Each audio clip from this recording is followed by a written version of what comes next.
On the one hand, you got SubmitHub. On the other hand, you got Playlist Push. Are they both a scam? Is one better than the other? Does one work for one thing and does the other work for something else? Does neither of them work at all and should you just avoid wasting your money? In this video, we're going to get into all of it and we will break down the comparison between SubmitHub and Playlist Push. So let's get into it.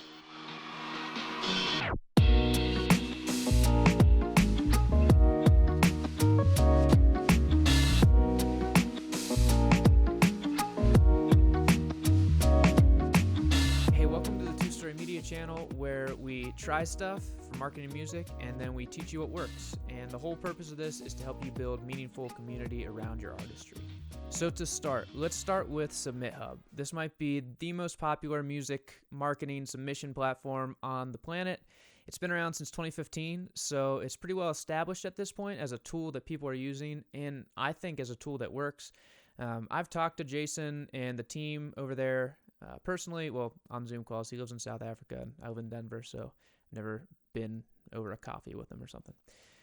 But I've spoken to Jason, I've spoken to Dylan on his team, and they're good guys. They are trying to build a platform that's as transparent as possible, and the platform was really born out of a need. So what was that need?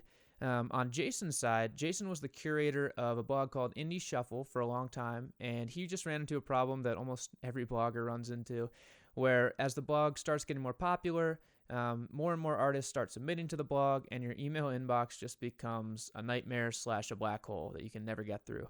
You just have a million songs to filter through, and it just takes forever. And so Jason is a smart guy. He's a developer, and he built a platform that allowed him to, artists could submit, and then he would go through a queue of submissions and basically be able to approve or reject. And he was using that to run his own submissions process at Indie Shuffle. And being a smart guy, Jason figured that this would work for other blogs too, and it could be monetized, and so he did. And he rolled it out, brought other curators on board, and now the way it works is that if you're an artist, you have access to this platform that has hundreds, I forget the exact number right now, I'll put it somewhere in the video, hundreds of curators on this platform, and you can buy credits. Credits are $1 each, and they're available at discounted rates if you buy them in bulk or have coupon codes and things. You buy credits, and then you can use those credits to submit to any of the curators on the platform. And here's the cool part. You get a guarantee that your music and your submission will be listened to. So that's really the main benefit of SubmitHub, is that not only are all these curators in one place, but if you're paying for a premium submission, you're guaranteed that the curator is going to listen to your song for at least 30 seconds or 90 seconds, depending on the settings you select. And you can also require that they give you feedback. So that is an awesome solution to the problem for blog editors of just an endless queue of submissions, and it's an awesome solution to the problem for artists of just sending a submission out and not thinking that it'll ever get heard, because honestly, most of the submissions in inboxes do not get heard. So, does it work? Yeah, it works. If you send a SubmitHub submission to Two Story Melody, which is the music blog that I run and that is on SubmitHub, somebody will respond to your submission. One of my editor, who's my brother, will respond to your submission. He'll listen to your song and give you some words of feedback. And then we accept about 2% of the submissions to our blog, I think, right now. So every 100 submissions, we take 2 of them. So the odds are not great, but you're guaranteed to listen, and you're guaranteed feedback. And, you know, it's better than just falling into a black hole, sending an email that you never know if someone listened to it or not. Now, I think there are 2 reasons SubmitHub takes a lot of flack. Number one is because people are still a little bit kind of sketched out by the idea of paying to have people hear their music. I understand where that comes from as an indie artist. You want people to engage organically with the song. Honestly, at this point, I don't have a problem with it. I think that the new kind of democratized landscape of music, it makes sense to pay for a curator's attention when the curator has built a valuable resource, in my mind. And it's not like the curators are making bank, and it's not even like they're incentivized necessarily to cover your music, because they're incentivized to listen to it, and whether they approve it or reject it, they get a percentage of the credit. But you're not making bank. It's basically just a way for curators to slightly monetize the process of running a music blog. But SubmitHub does take some flack for that. And if you're totally against the concept of money being involved in music, well, you probably shouldn't be in the music business at all, but then also you might want to stay away from SubmitHub. The second reason that SubmitHub takes some flack is because it doesn't always work. So I've run a bunch of campaigns. I mean, I've run dozens of campaigns on SubmitHub at this point, but I've run plenty of campaigns where I've submitted to, say, 20 or 30 outlets, and I've literally gotten 0 approvals for a client song or for, I've actually never run my own song. Now, that's not really SubmitHub's fault. SubmitHub does not promise that you will get coverage of your song, that you'll get approvals. They just say that they'll give you the platform where you can connect with curators. And so if you go in having the expectation that everybody you send your song to is going to love it and approve it, you are definitely going to be disenchanted very quickly. You're going to get some awful feedback also. Curators on the platform, first of all, they're not music experts. And then second of all, they're just waiting. They're slogging through this long queue of submissions. At Two Star Melody, we've had anywhere from like 20 to 50 submissions a day during different times in our music blog career. And if those pile up, say, you have 100 submissions to get through, you're filtering through 2 days submissions, man, every song, it's hard to give every song just a focused listen. And it's hard to give like really clear feedback on every song.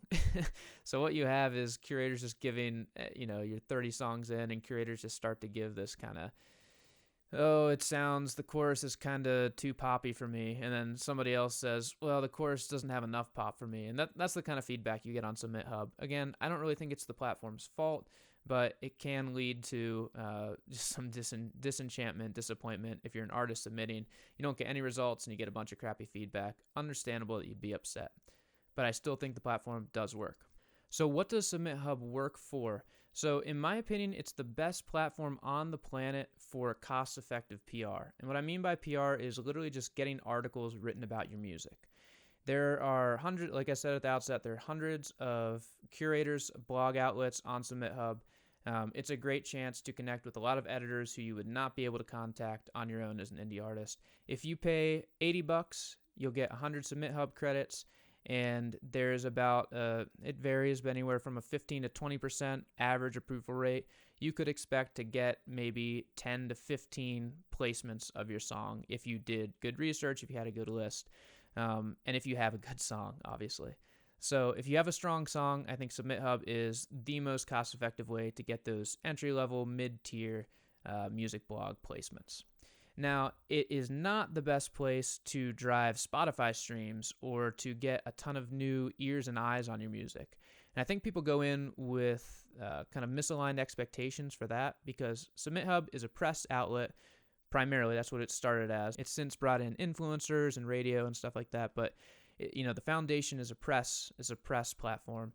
And press is not a great way to get more ears and eyes on your songs. It's a great way to tell your story. It's a great way to engage your audience, but it's not a great way to drive a ton of streams and a ton of traffic. So if you use it for what it's intended for, I think SubmitHub works really well, but you're not necessarily going to, build a whole new audience on SubmitHub. You're going to get people to engage meaningfully with your art, and that's what you should use it for, and it works well for that. So let's swing over to Playlist Push now, because I think Playlist Push does something that a lot of people kind of associate with SubmitHub, but Playlist Push is specifically focused on playlists. It's in the name. And that is something that SubmitHub is not as strong at, even though they do offer playlisting campaigns and they have playlist curators on the platform. And here's why Playlist Push is better. It's because they pay playlist curators more on a per review basis. And so they tend to get playlist curators who have bigger, stronger playlists. Because if you have a great playlist Push will pay you up to, I think, $12 an hour as a playlist curator. $12 per submission. And so think about it, you have 50 submissions in an hour.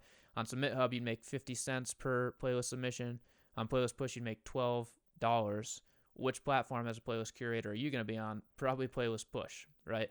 And so the strongest playlist curators I've found tend to be on a platform like a Playlist Push as opposed to SubmitHub. And for that reason, Playlist Push is a very effective platform for getting in front of these third-party playlist curators.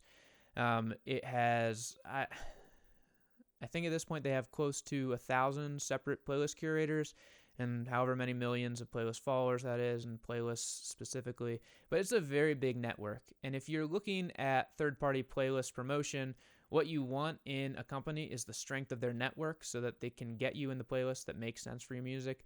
Playlist Push definitely has that. They are probably the most established, biggest playlist pitching company. They're one of the companies that I recommend at least taking a hard look at if you're interested in Spotify playlist promotion. And just as an aside here, a lot of people think Spotify playlist promotion is a scam. I do not think that it is a scam.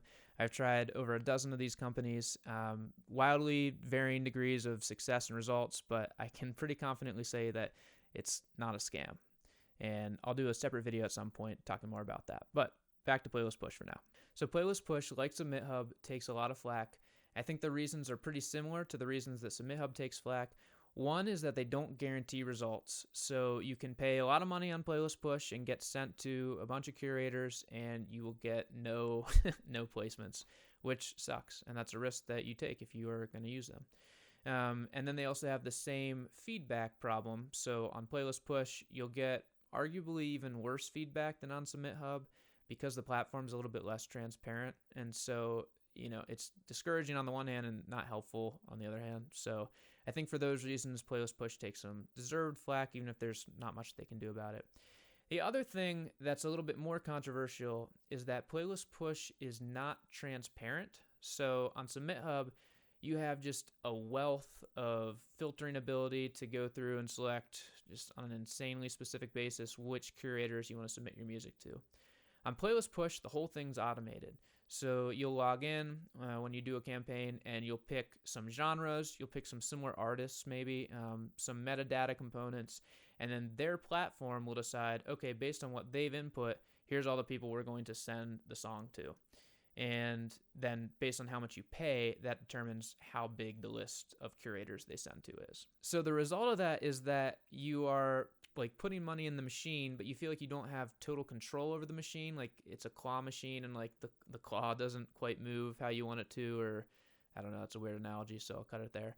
But basically it's a little bit less transparent and controllable on the side of the artist. And so the platform takes a little bit of flack for that, because maybe you'll be submitted to 20 curators and you think, oh, 10 of these aren't even curators or playlists I would have tried to get on myself. So why am I paying for this? Fair criticism.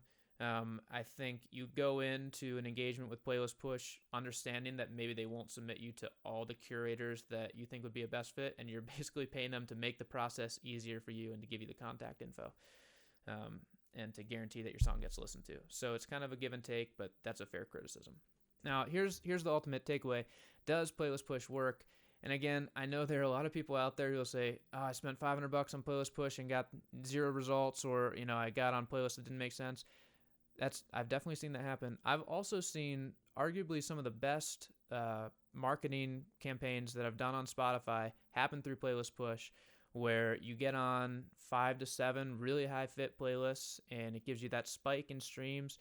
And then after the spike, it drops down to a new normal because Spotify's figured out the data. They figured out what kind of listeners you fit with. And then it is steady, algorithmic after that. Like you get on the Discover Weekly, the radio, whatever else, because Spotify gathered the data from the Playlist Push campaign and was able to figure out what kind of listeners would like your music. I've seen that happen with Playlist Push multiple times. I've seen multiple campaigns that have generated like hundreds of thousands of streams. I also know artists who have multiple millions of streams, are full-time artists who use Playlist Push for every release. It's a platform that definitely does work, but also definitely does not work every time. And there, I'll get into in another video in the future the pros and cons of the whole third-party playlist curator ecosystem. But in terms of that ecosystem, which I think can work and does work, Playlist Push is definitely a viable, good, solid option. And in my opinion, they actually have the broadest playlist curator network out of any of the Spotify promotion services that I've used.